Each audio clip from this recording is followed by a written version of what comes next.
Welcome to the Nifty Chicks. In this episode, we chat with Gwendolyn Regina, Investment Director at BNB Chain.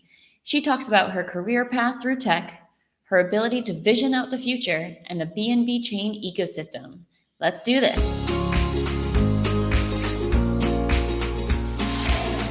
Okay, welcome to the Nifty Chicks. Super excited to have Gwendolyn Regina, who is the Investment Director for BNB Chain.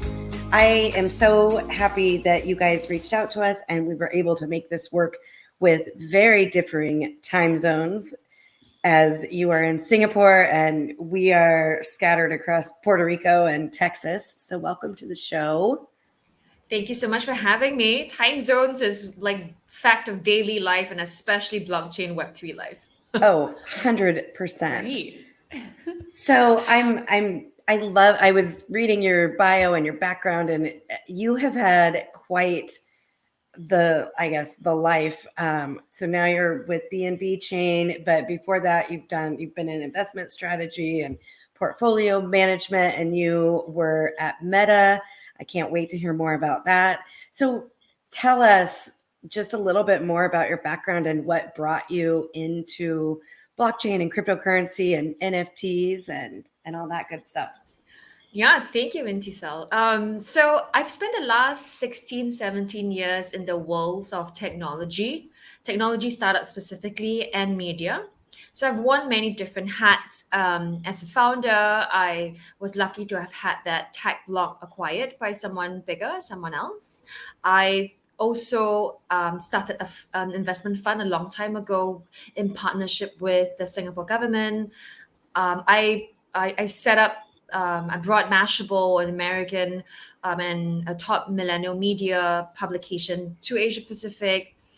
I have launched a new fast track growth program for startups within Meta. So yeah, you mentioned Meta earlier.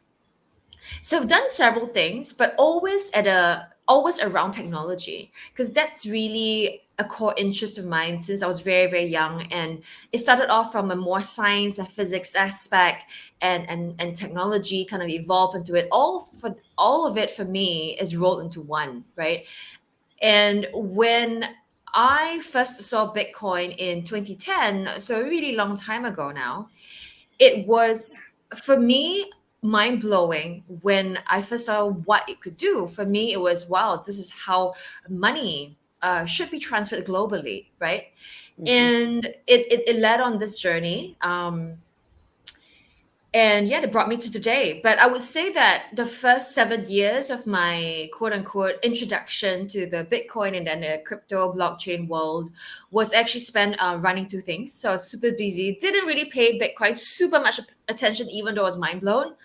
And Shucks. yeah, I know, right? I know. So I was just thinking, I'm like, so does that mean you got in and invested yeah. in 2010? No, I tried to mine, and then only just a few years later I bought, like, some, stuff like that, but nothing major, right? But then in 2016, 2017, as with a lot of people as well, I started coming back into the space, and I wanted to do a new startup then again, because I'm also an entrepreneur, right? And I gave it a shot, didn't work out, did a few other things, and now we're here. Oh my gosh, you make it sound so simple. And one of the things I want to kind of key into here is that you've been, everyone knows that we swear a little bit on this show. You've been a badass woman in a very male dominant space. Tech is extremely male dominant. You've got finance layer onto that, and now you've got Web3. So talk to me about your experience, not only being in that space, being surrounded by, men, but then also like breaking through and carving your own path. Thanks, Jen NFT. So that male dominated concept, right, of all the stuff I do, yeah, is definitely there. I would say that for myself, I really appreciate you saying that. Also, very, very kind words. But at the same time, I am a bit I don't know. I don't know whether the word is weirded out because I've never really seen myself as define myself like, hey, I'm a woman in tech, right? It's just that I love tech. That's it. Mm-hmm. So for me, I think when I first started out in the space, one of the key things that I was worried about or felt more biased against me was not about being a female, was the fact that I was young.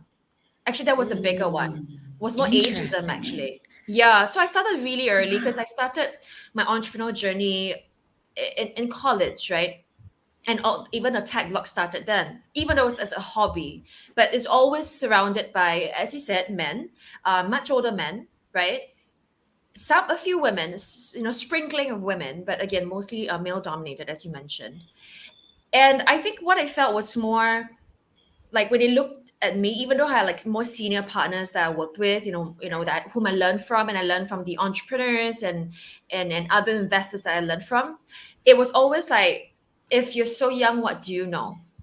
And I can Mm, see that point of view, right? Because if you haven't really built anything yourself, how and why can you, comment on other people's products and innovations, right? So I came from the angle more like, and this goes back to even the sexism, potential sexism, or sexism in the industry, or just globally, right? I always just retracted, not retracted, but more like I would just think of myself where I'm coming from, my angle, right? I don't define myself as young or old or a female or woman, right? I just go back to, okay, what am I interested in? I lead by myself by curiosity. I come from a angle where, okay, I know what I know and I know what I don't know. And also there's a lot of things I don't know what I don't know, right? And you mm, have to remain humility. And so I approach things where, okay, I may not be the expert here, but this is from my point of view. And from that perspective, I think it's valid, right? And again, there's a lot of other things that I don't know about. So take that comment as you will. So I think I approach life in this way. So the whole gender thing, and I really want to address that question as well, has never really bothered me. I think I've been one of the lucky few. Slash, maybe I just don't see it as much. And yeah, so just throughout, yeah, highly aware that I've been in male dominated industries, and it's been a journey where, as mentioned earlier, I've been lucky to have had, and been lucky to haven't had any major stories that's been, like, oh, just sexism or something. mm-hmm. Yeah, maybe one of the rare women out there who haven't really gotten that. Sure, has just some minor stuff. Yeah. Yeah, that's amazing. That's amazing. And to think of you in this space, Bitcoin comes to be 2010, super early, and you it just seems like, based on what you've shared, that it just made sense to you. You're like, okay, this is going to be a thing. Um, for so many of us, it's hard to understand and visualize how it's going to be a thing. I'm fortunate enough to now be in the space for long enough that I'm a full believer in it and in crypto and it being the future. I'm really excited about it. But help for some of our listeners who are struggling to see the purpose of, Bitcoin or even cryptocurrencies on a larger scale. Help us understand kind of what the future looks like for Bitcoin and how you were so easily able to, like, how it made sense to you. Yeah. Great question. For me, technology has again always been my core. When I first saw Bitcoin, to me was a next step change, paradigm shift literally in technology. So I came from the angle. So like you said, it was obvious to me, but I can understand how it's, digital money. What's that? You can delete Yeah. code, so to speak, right? And then, well, the money poof disappears, right? I mean, I still get questions from friends like all the time. Some of them joke, Gwen, I know you told me about Bitcoin in 2010. And then every 2 years, I'll be reminding them, right? And now, even then, they're still not in, right? Or they put in like small amounts of money, for example, or to participate in the world, right? And again, for me, it's always about tech. It's not really about the money, right? It's about what it enables. So I think when you think on a use case angle, Bitcoin, when I first saw it, was really the first use case in terms of, again, transfer of money. Back in 2010, I didn't yet saw that smart contract potential. I think that was still very, very far from 2010. Sure. Right? Yeah. So that only started coming in for me, like the 2016, 2017 kind of run. So for me, I think how I would best like to kind of think about Bitcoin, blockchain, and then Web3 is that it's just technology.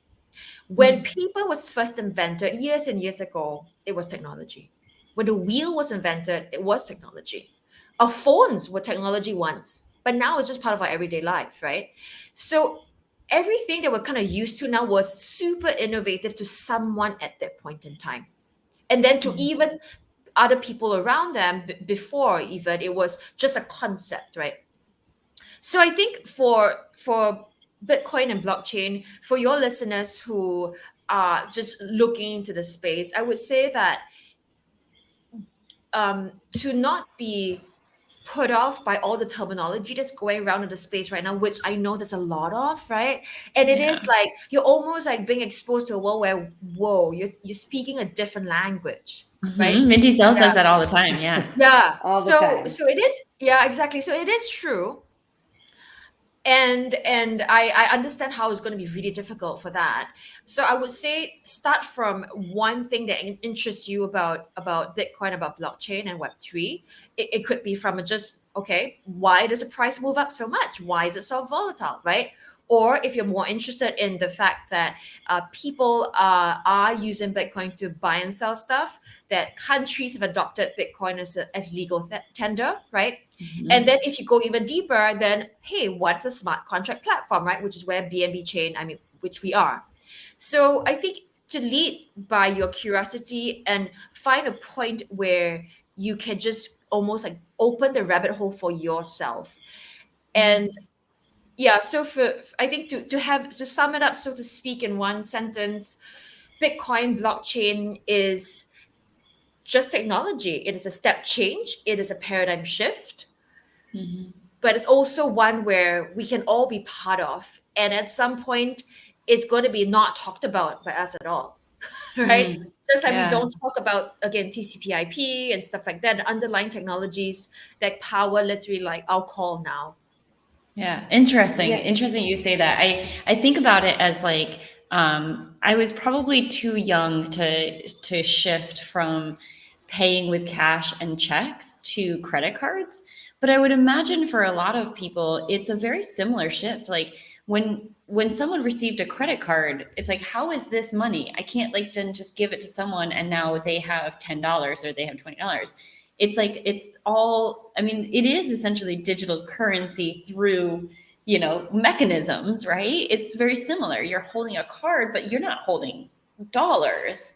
And so I think that's kind of, I would imagine for a lot of people that shift is similar to like what cryptocurrency is. It's like you're not holding the actual coins. You don't get a bag of coins that you can now put on your desk and be like, put it in a safe and now there's this. It's digital, but so is the money that is transacted during credit cards, right?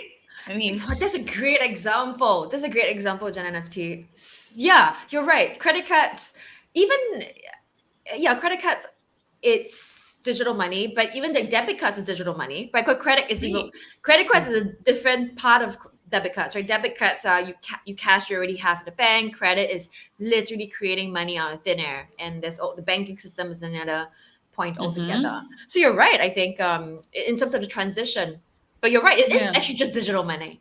It is like a credit. But then you think about it, when you do a credit card or a debit card transaction, you're not actually thinking about the technology behind that. You're just swiping that card and knowing that money's traveling through the air from here to there and, coming out of your account and into their account. And you're not even thinking about the TPS, right? The transactions per second. You're like, you expect it will work. But Exactly. also that technology has got to the point where we don't have to worry about it. We just stand in front of the retail counter, wait 20 seconds for the transaction to pass through. And then it's Oh my done. God. And then like you think about it, it amazes me too, just even from like back in the day when you put your card in or swipe your card and then it'd be like, beep up, boop up, whatever. And you'd wait a few minutes, like 30 seconds or whatever. And now it's just a tap and it's like you tap your credit card and it's and then it's approved. And you're like, oh, that was so fast and easy. And not even credit card now, right? You can pay with your phone. Your credit card is in Oh, your phone. true. Yeah. And then Or pay with just your watch. put your right? watch. Yes. Yeah, there we go. Next Yeah. time it's going to be like a chip embedded in our, I don't know, hand. Exactly. Or That's Oh gosh. okay. Now you're going down a really, really Scary scary hole. road. Yeah. Scary to us now, but the future's going to be so normal again, right? You're We have right. to go to the store, the physical store, grocery store if you are in, pick up stuff, and you just walk out, and your chip here is just going to be debited. Right. Well, Oh I my mean, you can gosh. already do that with Amazon, right? Yes. Yeah. Whole Foods, you Yeah. walk in, Yeah. it knows your account, and you get your stuff. And Yeah. I did that for the I- first time last year. I was like, wow. Because when I was in the US again last year. yeah, That's amazing. It's Gwen, so I feel like I crazy. want to go into your brain and just see what you see in the vision. Like, I want to see what you think of when 20 years from now. I want to see what that world looks like. Yeah, that's a very interesting question. You're absolutely right. That is a rabbit hole.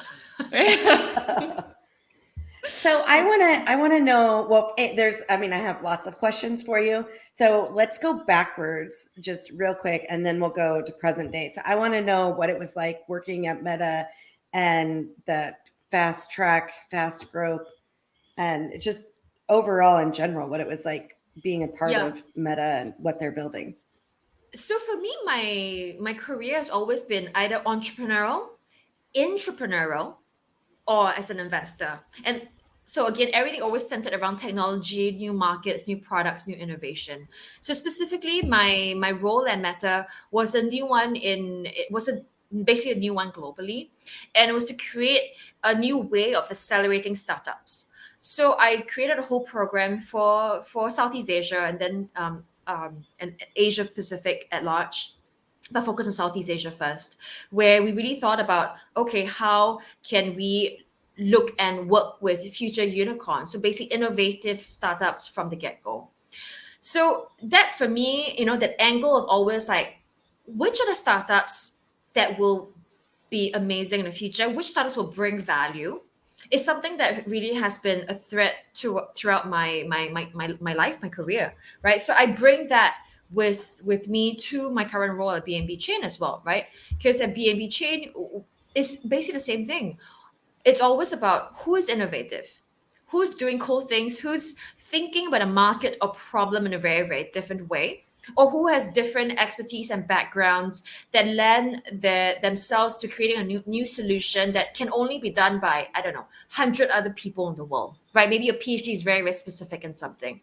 So that's how I think about things, where it's really about the people, the builders, the entrepreneurs in front of me. What are they trying to do, and how would they bring to life something that can change our lives, like we as a human being, right? Could be to live, to work, to play. And so I'm incredibly excited about that, because Gen NFT, you were saying, what's the future in 20 years, right? Something like that, right? When you're investing, when you're working with startups and builders and creating all these programs around it, at BNB Chain, there's many incubation programs and acceleration programs as well. We really think about, again, what you're building, and more importantly, over the next 6 to 24 months, how can you really best accelerate your growth? Because in 10 years or 20 years, like, it's actually quite far away. We're going to be very shocked by what we can predict now. If we write down now, and go on record or whatever what have you, I'm going to probably be very wrong. And I want to be wrong to some extent, right? Because I want to be surprised by the future. And so that's immensely exciting for me. Yeah, that must have been so fun. I mean, like, if I could think of the world's most fun job, I feel like that would be it. Is like really talking with innovators, people who are really visionaries, people who are really trying to change and shape the world and how we operate with one another on a daily basis. Like, that's gotta be so fun. I don't know how you could have sorted through the good and the bad. I've been like, every idea is so fun. That's a great point, right? So when I first started looking at startups and reviewing quote unquote business plans, even from in college, right?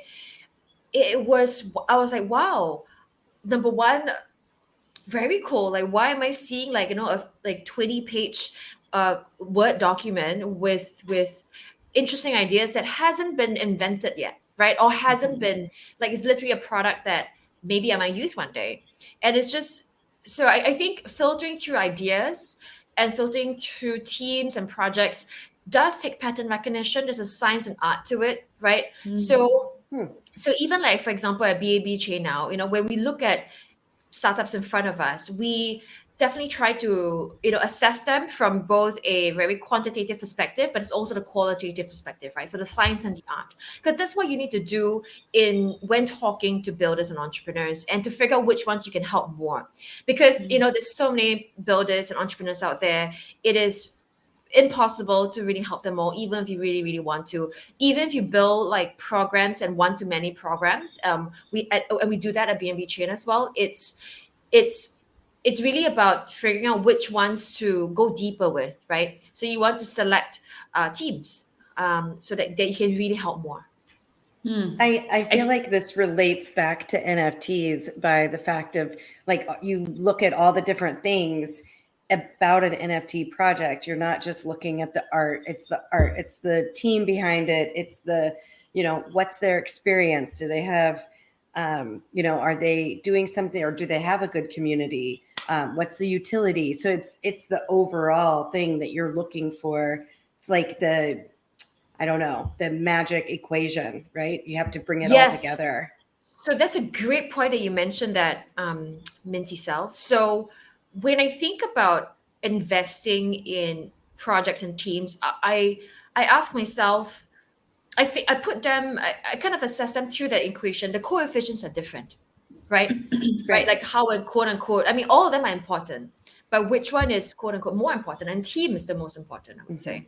But the other thing I also say is that when you assess an NFT collection, NFT project, or just a project or a startup, I also look for spikes, right? I look for, maybe you don't have the holistic skill sets now in your team, but what are you strongest in? Is your spike that you've had a PhD in XYZ for the last, and you've been working the space in that very deeply technology space for the last 20 years, right? Or have you been an artist who have, been in the space for creating art for 20 years again?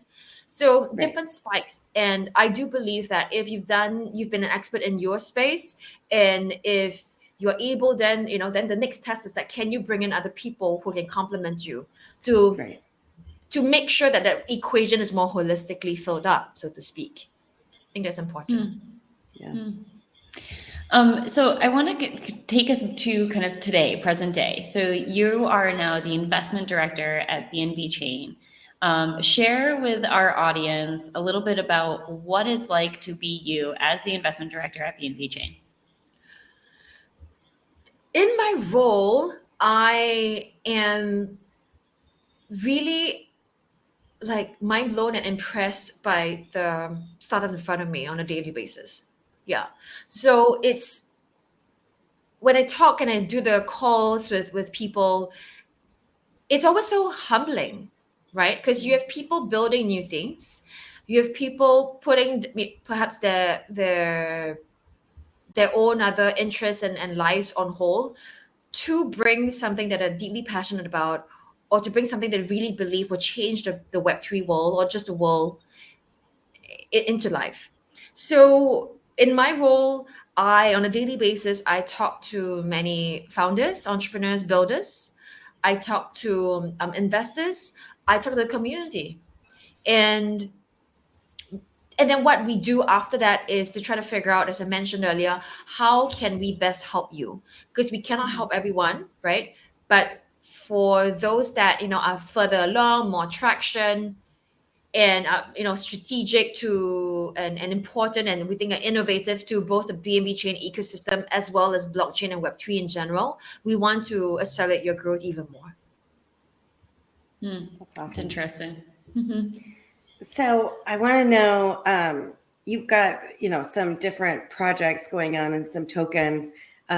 I want to know more about the Soulbound token that's being built on the BNB Smart Chain. And then, of course, I have to ask about this music mania, because I'm a huge music fan. In fact, I just got back was in Denver, and I went to 5 shows in like a week. Wow. Okay. Okay. You're a real music fan there. So let's start with the music side of things. So music is a category that all of us participate in, right? Exactly. We attend concerts, we listen to streaming, on the different platforms. And music is a category that I think personally that over the next 6 to 24 months we'll see much more building here. We're I already hope seeing. so. Yeah, I know, right? Because there's so much to reinvent in music, right? So when you think about the music industry first, we know that in the Web 2 space, it is not so equitable in terms of the upside. The musicians and creators only get around 12% of the streaming revenues, right? And that is something that I think like, hey, they should get more.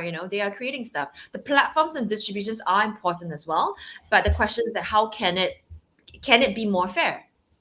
So I think that's something that music, a blockchain and Web3 can really try to solve some of the problems and inefficiencies in many industries, but music as well. And I think now is the time where we've been seeing more projects thinking about music building. So everything from rethinking royalties, rethinking crowdfunding, and stuff like that. So on BNB Chain, we have a few projects that are very interesting. One of them is Corite, Corite, and they allow musicians to crowdfund their next upcoming release with their fans. So Corite worked with Alan Walker as one of the artists, one of the world's most famous DJs, and Alan Walker, had more than 3,000 over of his fans participate in the campaign as well. And so this is one example where we're seeing interesting things. We're seeing a few other projects as well. There's Native on BNB Chain, Rocky and Mellow. So all doing slightly different things, but all within the same space, right? Rethinking, how can you sell music essentially. So music as a category is something that we're seeing more builders already now, which means that from a person like ourselves to really be using it on a daily basis. I am optimistic. I'm hoping that in the next 2 to 3 years, I think we will be more used to using quote unquote music 5 projects in our daily lives.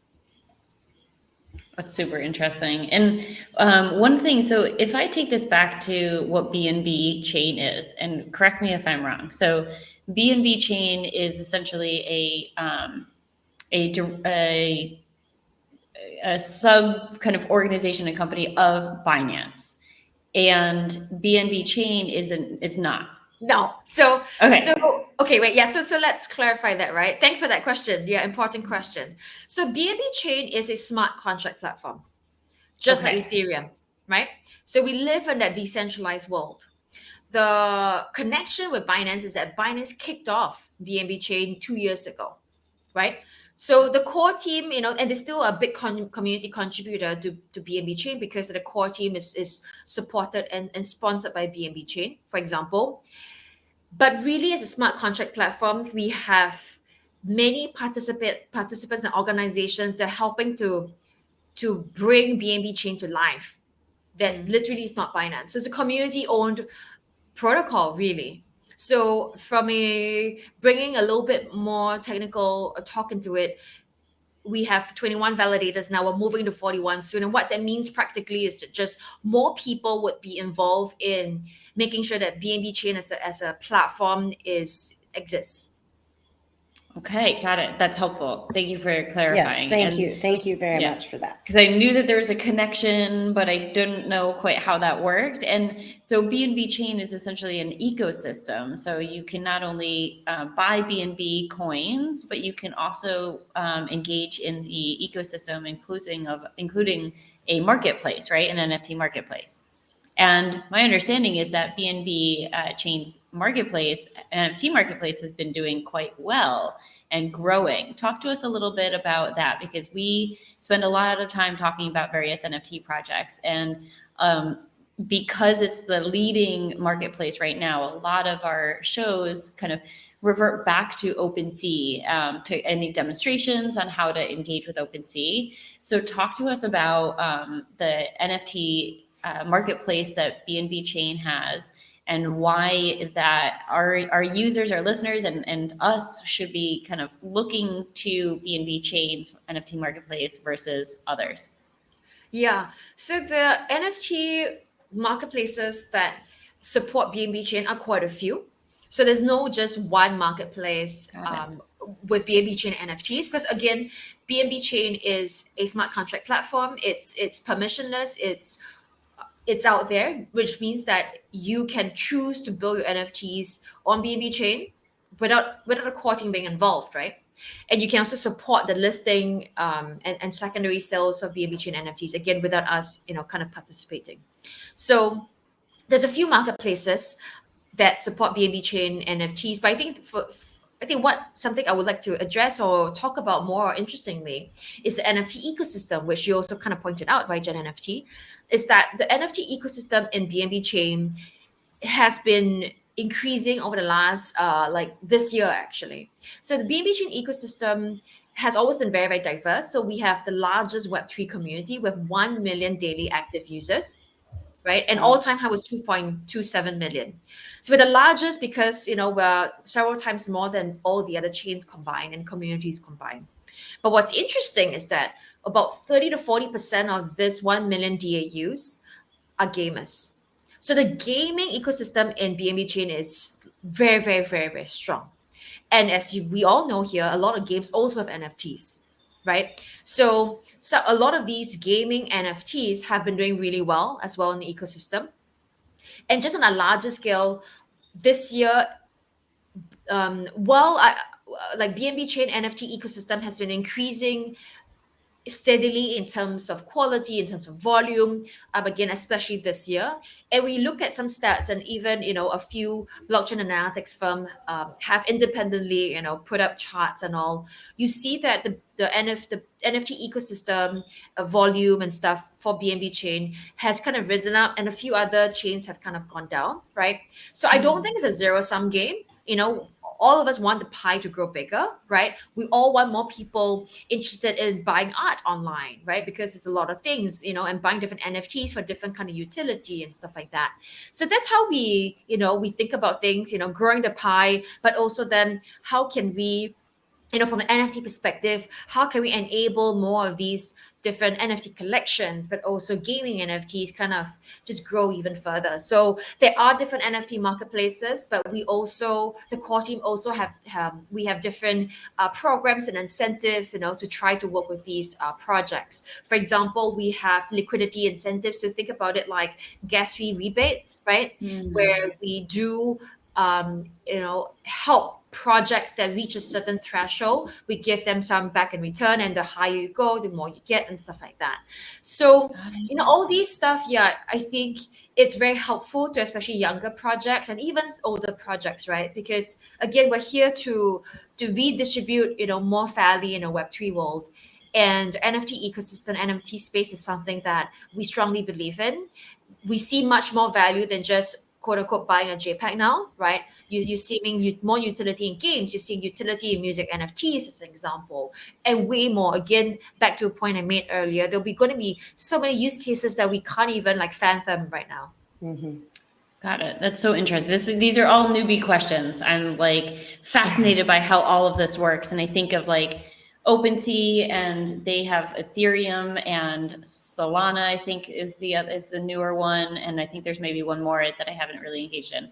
And so those are essentially various blockchains that are engaged or utilizing OpenSea to help trade kind of the NFTs that are within the. So you've got your own chain, and you utilize and partner with other marketplaces like an OpenSea, but not OpenSea, to help you kind of transact. Yeah, so there's a few. I mean, to give like names, there's Gala, .io, there's NFT Trade, for example, and a few others that also have BNB Chain NFTs. Got it. Okay, so versus an NFT that we're buying with Ethereum, we would just buy with BNB from the BNB chain. But that's okay. Got it. Okay, this is all super fascinating stuff. This is the click down level that I try to avoid. It's all very confusing. It sounds like we might need to do some tutorials on this. Yes, that would be awesome. Actually, we do quite a few tutorials on this, and so this would be a perfect example. And we can teach me how to engage on the BNB chain. Yes, ecosystem. Yeah, actually, that's a great point, right? Because I do think that blockchain and Web3 now, is very hard to engage with, right? So earlier we talked about, a little bit about not needing to know and not talking about the underlying technologies of the credit card system, right? Same thing with blockchain. I think at some point I'm going to say that, but ultimately the question is always about usability. So I think this industry, we really need to do a lot more in just making sure that the products are more user friendly. 100%. Agreed. Please. Yeah. And Jen FT and I've talked about this before on other shows. We've done like reviews and, going through the tutorials, and where we try to always be honest about it, whether it's good or bad. But, we've done some where it's like, this is not easy. And, we know we're still early in all of this, and it's going to get better. But yeah, there's some that, it's just like, it's just not making it easy for a user to get started. And exactly. What my biggest fear about that is that if somebody is not experienced in the space, doesn't understand, and they go to do, get on one of these exchanges or, marketplaces, and it isn't easy, then they're going to get frustrated and they're going to go away, and they may go away forever. Yeah. So correct. I think that could be a big shock to some people, and then they never come back, right? Or they come back later in a different form, much later. I think so. Collectively, I don't want to scare people too much, right? It is generally like, some parts of it is not easy, but some parts of it, I think people are trying to make strides in the space, right? They are thinking about, getting more designers, right? So I've been telling people, hey, we need more UI UX designers, right? User interface and user design, user experience designers into the space. So I would say that for your listeners out there who are, you talk about tutorials and are just getting the space, watch more tutorials, right? My Nifty chicks, watch other tutorials, read more tutorials, and I would say just test out, putting in a little bit, of your own money, playing around with some stuff so that you can learn about the different platforms and ecosystems. Yeah, one thing is for sure is like there are no dumb questions in this space, because we're all learning and we're all so new and trying to figure out this new way of being, and there's new chains and new projects and new coins popping up literally daily, and it feels nearly impossible to keep up. So it's nice for BNB to really kind of be spearheading something like user friendliness as a core value to this. One of the other things I want to ask about, because it's a scary space. Minty Cell was just alluding to this for people who are new. It's a scary space from how the user friendliness, but also from a security perspective. So I want to hear from you. What is BNB doing to ensure that people who are engaging on the BNB chain are safe? Yes, that's a very important question, apart from just user design. So I think from a user design perspective, the ease of use helps people make less mistakes, right? So I think that's one. So I think design is important from that perspective. But on the more core fundamental security of the protocols of the tech, we launched a protocol or a product, so to speak, called Red Alarm, where we scan real time all the projects on BNB Chain, and we do highlight those suspicious ones where potential rug pulls, right, or just scams, right? So you look at the smart contracts, you are doing a quote unquote auditing of the different projects and highlighting them. But that's one. Second most important thing is that we've always worked closely with a lot of technology and security partners in the field. So you're talking about auditing firms, you're talking about projects where, who go deeper than just doing the audit of your smart contract, but they're also highlighting against suspicious projects. And now we're going to launch something soon where we're working with more people and organizations to work with Red Alarm as well. So it's not just a core team. So yeah, security is a very, very important part of the entire thinking about it. Yeah. And actually, I just realized, Mintisa, I forgot to respond to your earlier questions about soulbound tokens. I'll just very, very quickly respond there Yeah. and go back to that, the security and other questions you might both have. Is that soulbound tokens are essentially tokens that represent who you are in the real world, as you verifying that you are who you say you are. And soulbound tokens is very, very nascent, and it's something that the BNB chain, like at BNB chain, we've been thinking about how can we help projects incorporate soulbound tokens even more, because there's a lot of utility there. So going a little bit deeper, there's KYC, there's the ability for credentialing, right? And so you can port over all of that, and basically you verify who you say you are. And so projects right now are testing out with soulbound tokens to accelerate their growth. So I just want to respond very quickly to that, because Yeah. suddenly popped in my head, I was like, wait, I forgot to respond to that. Yeah. That's amazing. It's interesting that you're sorry, Mdisel. Go ahead. I want to kind of tag on to the what you just mentioned about soulbound token. So I think one of the benefits of cryptocurrencies and engaging in the Web3 space is that you don't have to be who you are, and that you can stay anonymous. So talk to me about what your vision is with soulbound token achieving what it's supposed to achieve while balancing the security and kind of desired anonymous kind of Love that present. question, Gen NFT, right? Yes. Your Yes, that's right. I am doxxed though. yeah, I know. So yes, the theory and philosophically, from a maximalist perspective of blockchain and Web3, is decentralized. What I see and what BNB Chain we believe in is a world where it's CDFI. C meaning CE for centralized, DeFi means decentralized finance. And I don't think the world will be entirely decentralized or entirely in a blockchain. Right. There's going to be some aspects of non-blockchain stuff. There's going to be a centralized part of blockchain. There's going to be a decentralized part of blockchain. There's also going to be the middle component where it's kind of a mix of both, right? So when it goes back to soulbound tokens, basically you're doxing you're not say doxing yourself, because there's also one of the abilities is that if the key thing, another analogy is that if you would go to a grocery store and you want to buy alcohol, right? They usually ask to see your ID. Right. And why do I need to show you my ID with my birth date, my full name, and stuff like that, address is all there, a lot of private details, right?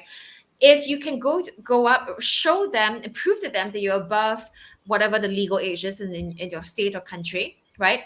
Between 18, 21, or what have you. All they need to know is that your age, you're above that age. You don't even need to know your exact age. I think that's ideal, right? So Right. so I think soulbound tokens, again, we're very, very nascent in this space, but will allow aspects of that, right? Where the person in front of you can trust that you are above a certain age, you are doing, and or that you've gone to a program here or attended school here if it's important to them, right? And stuff like that. So I think in the Web3 world, there exists a space where that's extremely important, because there's a lot of real life use cases. Because we still need KYC, we still need regulations, right? We're not saying that all these should go away, right? It's about coexisting with the world, and to have a piece of technology kind of really be ubiquitous, right? You do need the entire institution of the world and society to be supporting it in different aspects of it, right?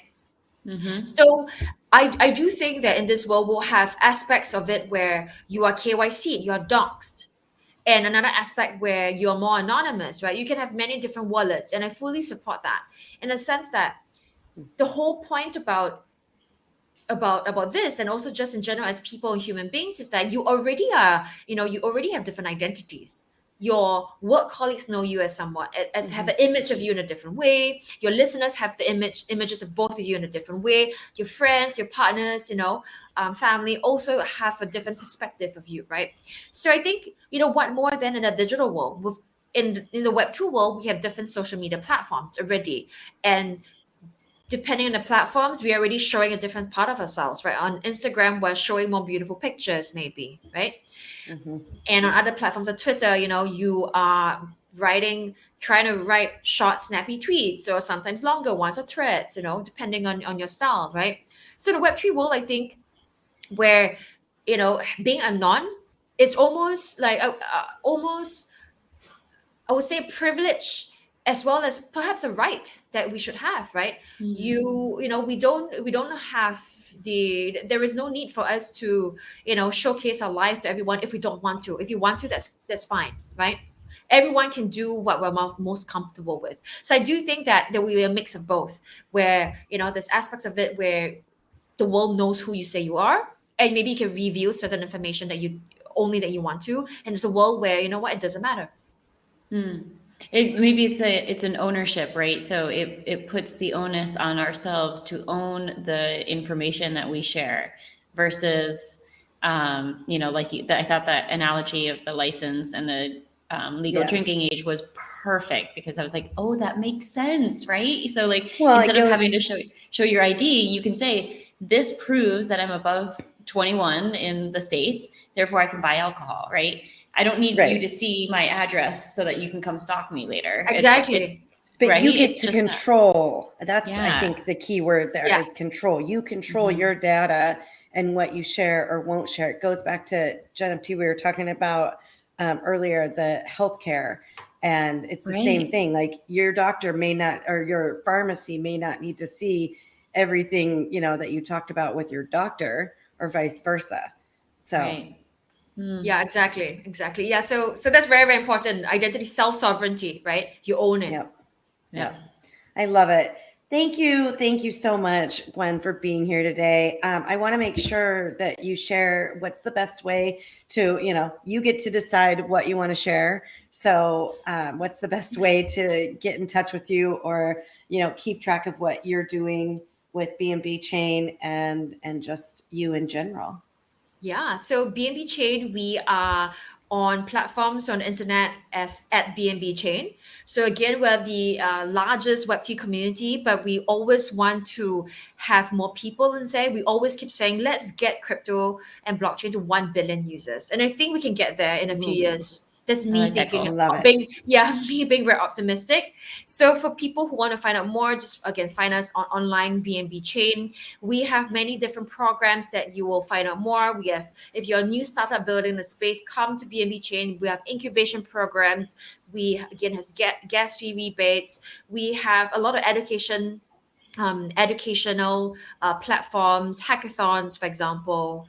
And that's been, thank you so much, bnbchain.org. So so you can visit the website, go to social media, and you can find us pretty much everywhere. Perfect. That's awesome. Yeah. Thank you. This has been amazing.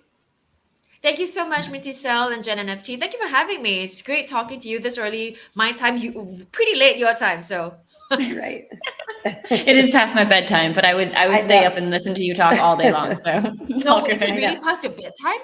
I mean, it's 9:30 here. It is 9:30 here, and I usually am in bed by now. So yes, no judgment. Wow. No, I'm very impressed, because in a sense I kind of want to, but I never go to bed that early. Yeah. I try. You and me both. Yeah. So thank you for staying up, Jen NFT. Of course. This has been a lot of fun. This has been awesome. So I really appreciate you sharing the time with us. Thank you again. Thank you, both of you. Thank you, Nifty Chicks listeners. And I'll see you online. So once again, Jen FT, I feel like we have knocked it out of the park with our guests. I was just completely astounded by her. What'd you think?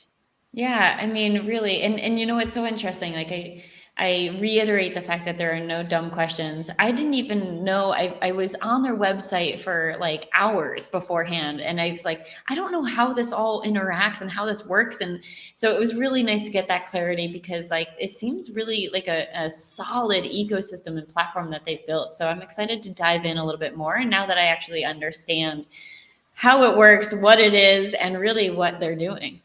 Agreed. Me too. I'm super excited, and I'm serious about, I think it needs to be one of our upcoming tutorials where we figure it out.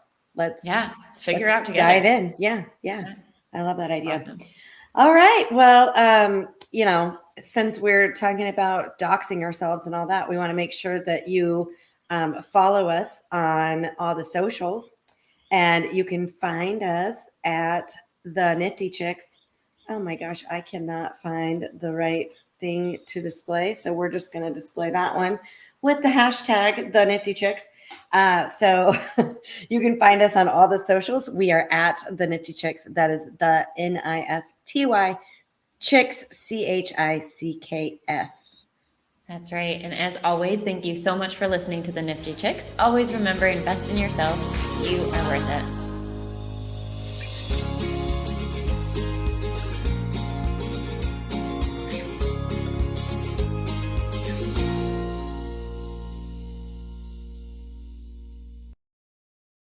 Please listen carefully to the following disclaimer.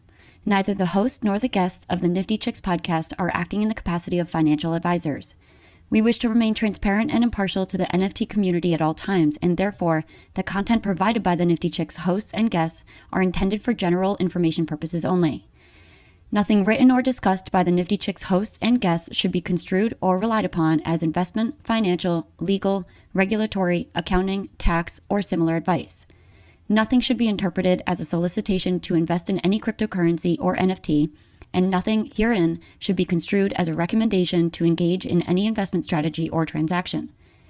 Please be advised that it is in your own best interest to consult with investment, legal, tax, or similar professionals regarding any specific situation and any prospective transaction decisions. You must do your own research when considering investing in cryptocurrencies or NFTs. We are simply sharing our journey with you as we learn more about the world of NFTs. Happy minting.